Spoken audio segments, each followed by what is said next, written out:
Maswerteng gabi po mga ka-STL. Narito na po ang resulta ng STL Isabela para sa araw na to, second draw, December 19, 2024. Araw ng Webes. Naway ang mga natayan niyo pong mga numero kanina ay manalo nawa ngayong gabing ito, 7 PM. Kaya kunin niyo na po ang inyong mga tickets.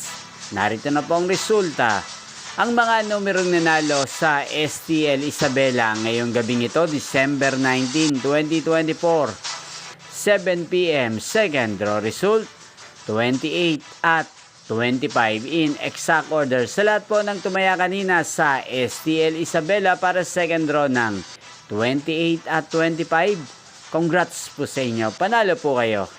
At ngayong gabing ito sa STL Isabela, shoutout po natin si Ate Asra. Ate Asra, shoutout po sa iyo, naway isa ka po sa swertihin ngayong gabing ito sa STL Isabela. At sa lahat po ng mga taga Isabela dyan, shoutout po sa inyo. Inyo pong napanood ang resulta ng STL Isabela sa channel na to, Roderick Hernandez TV. Magkita-kita pong muli tayo bukas ng 1:00 ng hapon dito po sa channel na to. Thank you for watching.